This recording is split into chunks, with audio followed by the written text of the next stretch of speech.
Chers amis, bonjour. Ce Shabbat, nous allons lire la parashat Ekev et nous allons nous arrêter sur le premier verset de cette parasha qui est le suivant. Ve'aya Ekev tishme'un et hamishpatim ha'ele ushmartem ve'asitem otam ve'shamar Hashem Elokecha alecha et habrit ve'et hachesed asher nishba lavotecha. Et ce sera, Ve'aya, donc c'est un futur, parce que vous écouterez Ekev, ou bien si vous écoutez, nous allons voir ici la signification du mot Ekev, eh bien, donc Hachem nous promet de garder l'alliance, et qu'il nous prodiguera la bonté qu'il a juré à ses pères, etc. Il t'aimera, te bénira, te multipliera, bénira le fruit de ton ventre, etc. Donc, quel devra être l'esprit d'un juif dans le temps qui précédera la venue du Mashiach? Avec les mots justement qu'on vient de dire du premier verset de notre paracha, la Torah nous proposera une réponse qui ne laissera absolument pas de place à l'ambiguïté.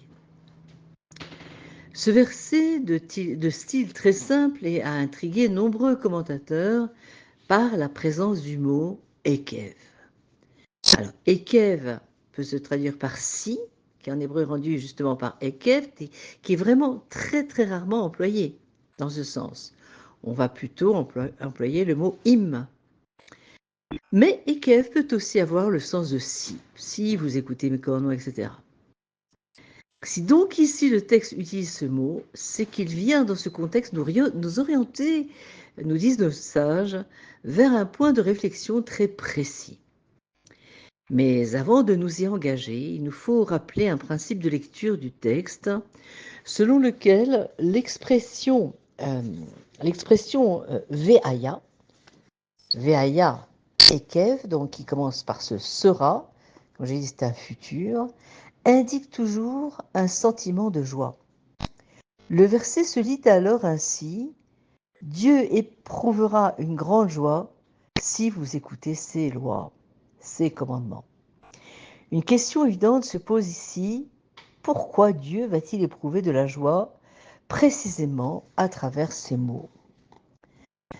Alors, outre le sens de si, on peut donner au mot Ekev 3 significations. En premier lieu, ce mot signifie donc talon, Ekev. Il évoque aussi l'humilité puisque le talon est la partie la plus basse du corps et la moins innervée.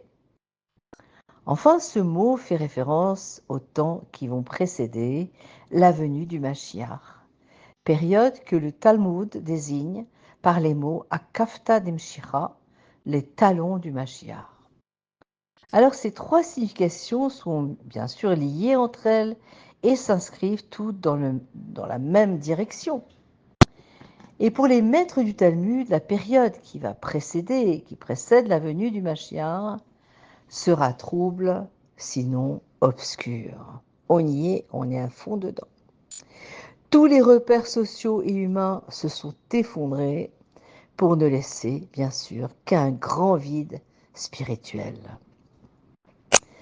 Donc notre verset situe déjà un temps dans l'histoire. Il fait allusion à cette période, à Kafta Demshira. Quelle sera alors la condition spirituelle des Juifs de cette époque?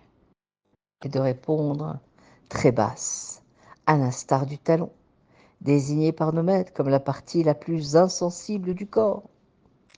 Avant que Mashiach ne se révèle, le Juif aura perdu une grande sensibilité spirituelle à la Torah. Son judaïsme ne sera plus que formel, dépouillé d'une dimension intérieure profonde. Mais malgré cela, il manifestera une grande humilité, puisqu'on a dit que le talon est la partie la plus basse du corps. Cette humilité qui présentera justement devant Dieu, et c'est celle de vouloir pratiquer les mitzvot, même si aucun support intellectuel ne vient conforter cette pratique. Donc, même s'il n'arrive pas à réaliser complètement, il y a chez lui un désir de se rattacher au judaïsme.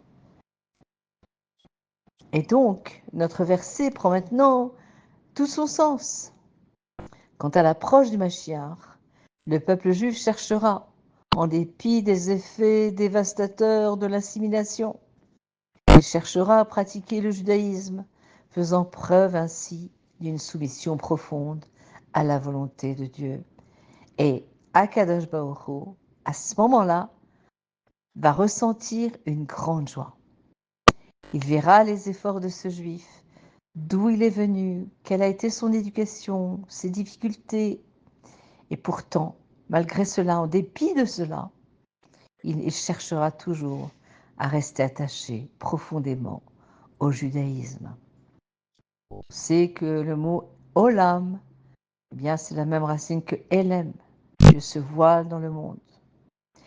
Et lorsque, dans l'obscurité, l'enfant recherche toujours son père, eh bien, c'est la preuve qu'il est vraiment attaché à lui. Et dans ces conditions, est-ce que le père ne va pas éprouver un grand bonheur? Eh bien voilà, c'est ce qu'on se souhaite à la veille de ce Shabbat, Shabbat Ekev, de donner de la joie à Kadosh Baruch Hu, de donner du nachat à notre Père Sheba Shamayim, et qu'il ait pitié de nous et que le Mashiach se dévoile. Je vous souhaite Shabbat Shalom ou Mevorach.